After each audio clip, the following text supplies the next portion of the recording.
October 1942. A German infantryman crouches behind a collapsed apartment wall in Stalingrad's factory district. He has not moved in 11 minutes. His orders are simple: cross 20 meters of rubble to reach the next defensive position. 20 meters. The distance a man can sprint in 4 seconds. But in Stalingrad, 4 seconds is a lifetime, and lifetimes end without warning.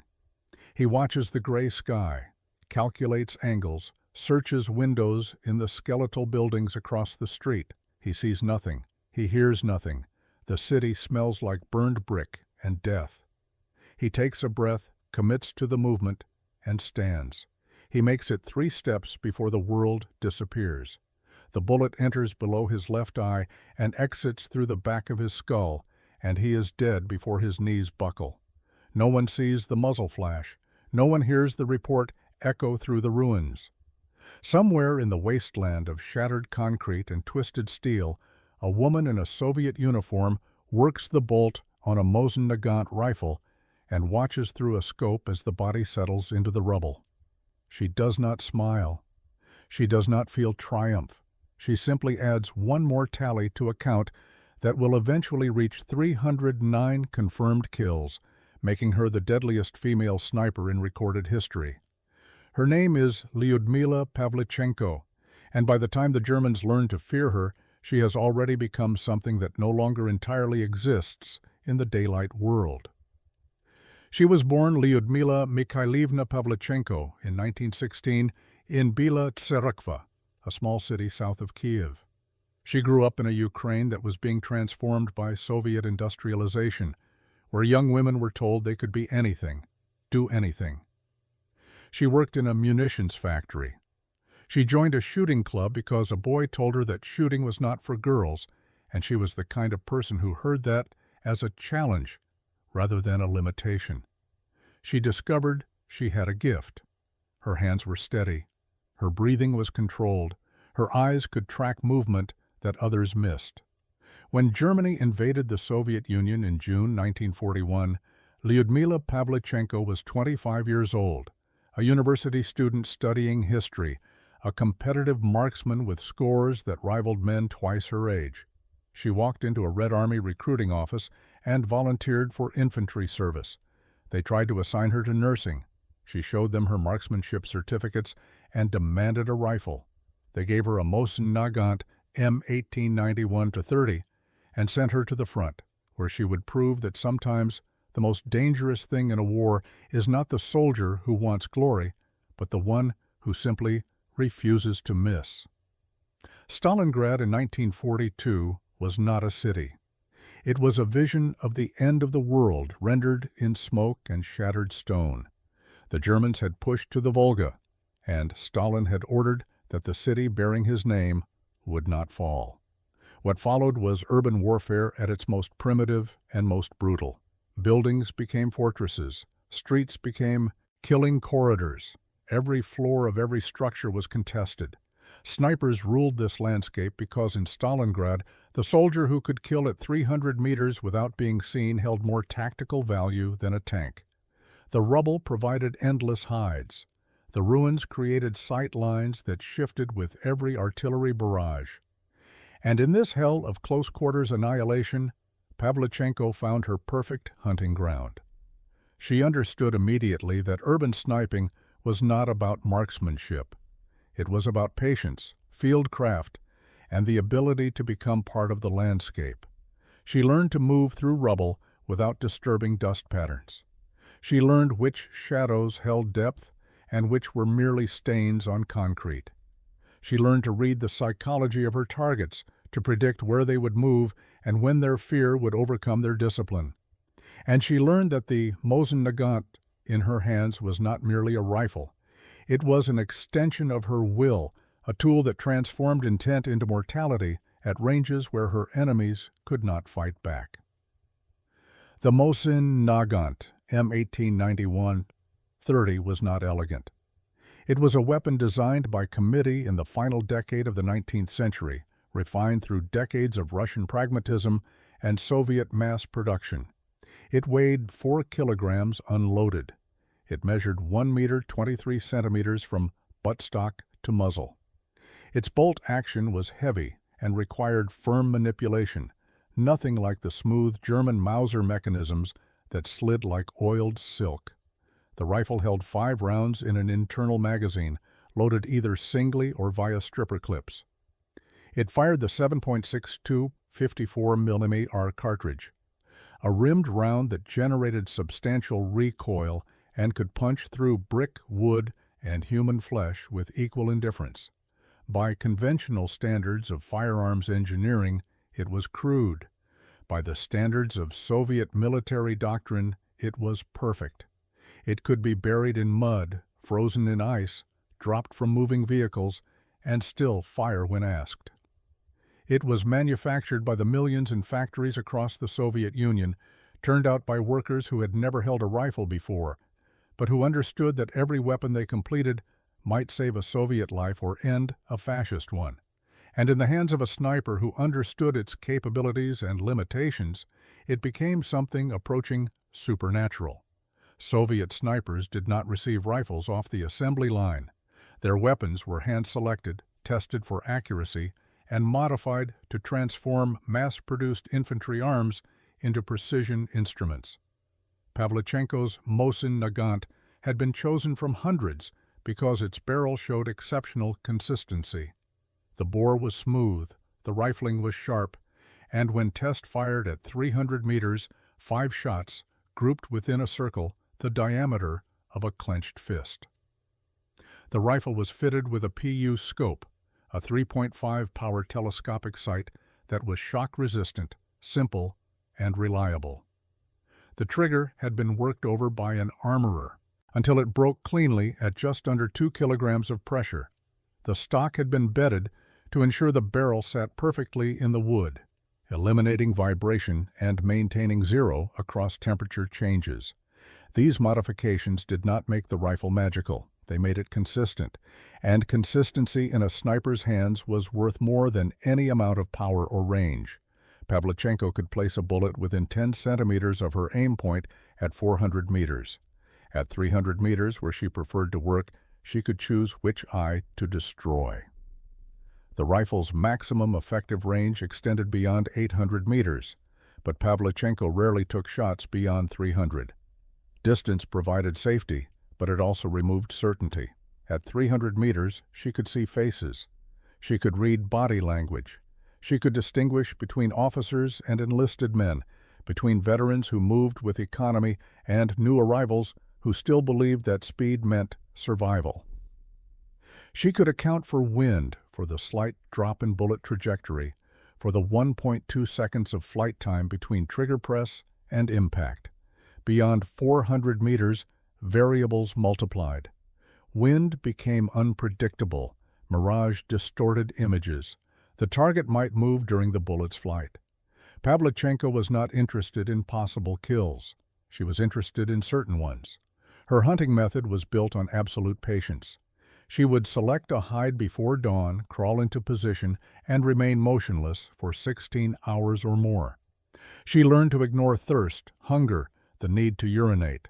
She learned to breathe so shallowly that her scope would not fog. She learned to watch without staring, to let her peripheral vision detect movement, while her central focus remained soft. When a target presented itself, she would not rush. She would confirm the range, check the wind, control her breathing, and wait for the moment when everything aligned.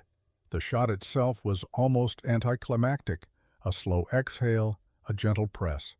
The rifle would bark, the buttstock would slam into her shoulder, and 300 meters away, a human being would cease to exist. She would work the bolt smoothly, chambering the next round while watching through the scope to confirm the kill. Then she would wait, sometimes for hours, because firing revealed position, and position revealed meant death. Only when she was certain no counter-sniper had marked her location would she withdraw, moving through the rubble like smoke, leaving nothing behind but a spent casing and another German family who would receive a letter explaining that their son had died for the fatherland. The Soviet military did not award confirmed kill credits lightly. Every sniper kill required witness verification or physical evidence. An officer had to observe the shot and confirm the target went down, or the sniper had to retrieve personal effects from the body, or later, partisan intelligence had to verify that a specific German officer or NCO had died on a specific date in a specific location. Pavlichenko's 309 confirmed kills represented not self-reported tallies, but documented eliminations, each one recorded in her military file, each one representing a small tactical victory in a war measured in millions of dead. Her first kills came during the defense of Odessa in the summer and fall of 1941, where she learned her craft while the city burned around her. By the time she was transferred to Sevastopol, she had become something that made German intelligence officers write reports. Wehrmacht commanders began receiving warnings about a Soviet female sniper operating in specific sectors.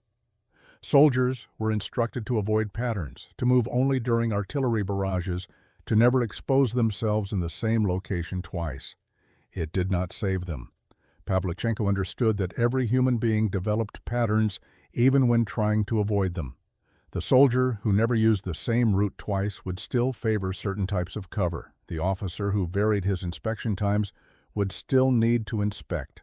She learned to predict not specific actions, but categories of behavior, and then she would wait in the places where those behaviors would eventually manifest. She killed sentries who believed darkness made them invisible. She killed officers who thought that crouching behind walls provided safety. She killed soldiers who had survived months of combat and thought they understood how to stay alive. Among her 309 confirmed kills were 36 enemy snipers, men who had come hunting for her specifically and who died never knowing exactly where she had been hiding. One of these duels became legendary among Soviet forces. A German sniper, reportedly an instructor from a Wehrmacht marksmanship school, was sent to Sevastopol specifically to eliminate Pavlichenko. For 3 days, they hunted each other through the ruins of the besieged city. She would take a shot, he would mark the position and maneuver. He would fire, she would trace the ballistic angle and relocate. They moved through the rubble like chess players, each trying to predict the other's next position. On the third day, Pavlichenko found a hide in a collapsed building with a sight line that covered 3 probable sniper positions. She waited for 11 hours. The German sniper finally revealed himself, not through movement, but through the smallest reflection of light on glass. His scope caught the sun for less than a second. It was enough. She put a round through a gap in the rubble no wider than a human hand. The bullet found him behind his inadequate cover and ended the duel permanently. She collected his rifle, a Karabiner 98K with a Zeiss scope, and turned it over to Soviet intelligence. Her tactics became training material. She taught other snipers how to construct hides that blended with rubble, how to move between positions using routes that provided cover from aerial observation, how to rid enemy behavior and predict movement. She explained that the goal was not to kill as many enemies as possible, but to kill the right enemies. An officer was worth 10 enlisted men because his death created chaos and hesitation. A machine gunner was worth 20 riflemen because his weapon controlled space. An enemy sniper was worth 50 regular soldiers because eliminating him meant one less hunter in the field. The psychological impact on German forces was measurable. After-action reports recovered from captured German positions showed that entire units refused to move during daylight in sectors where Pavlichenko was known to operate. Soldiers would wait for darkness or for smoke from artillery to obscure sight lines. Some units requested transfer rather than face the invisible woman who killed without warning and without mercy. She did not kill from hatred, though she had reason enough for hate. She killed because every German soldier in Soviet territory was an invader, and every invader eliminated was one step closer to liberation. She kept count not from pride, but from duty.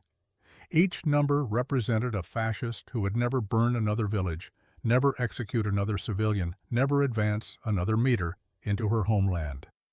309 confirmed kills, 309 fathers, sons, brothers who went to war, believing in German supremacy, and found instead a Ukrainian woman with a Mosin-Nagant who believed in something stronger. In June 1942, Pavlichenko was wounded during the defense of Sevastopol. Shrapnel from a mortar round tore into her side and face, injuries serious enough that she was evacuated from the siege that would eventually fall to German forces. She was 26 years old. She had been in combat for 11 months.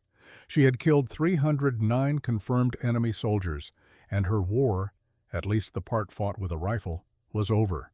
The Soviet High Command had other plans for her. She was too valuable as a symbol to risk in further combat. They promoted her to lieutenant and sent her on a propaganda tour to Allied nations, where she would represent Soviet resistance and encourage support for the Eastern Front.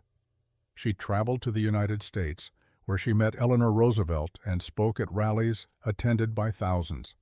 American newspapers called her everything from girl sniper to Lady Death.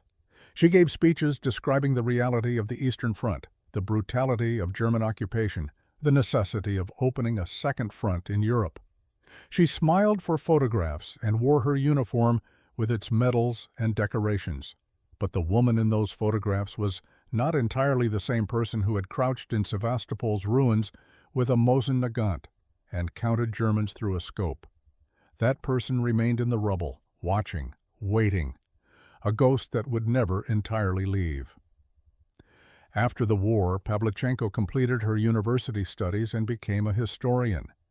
She worked for the Soviet Navy, trained snipers in the techniques she had pioneered, and carried the weight of 309 kills for the rest of her life. She never spoke of her wartime service with anything resembling pride or satisfaction. When asked what it felt like to kill, she would explain that she felt nothing during the act itself, only afterward, when she allowed herself to remember that each target had been a human being. The Mosin-Nagant that had been her companion through Odessa, Sevastopol, and countless other engagements remained in Soviet armories, one rifle among millions. The design she had used so effectively continued in service for decades. The same basic weapon that had armed Russian soldiers against Napoleon would arm Soviet forces in Afghanistan in the 1980s.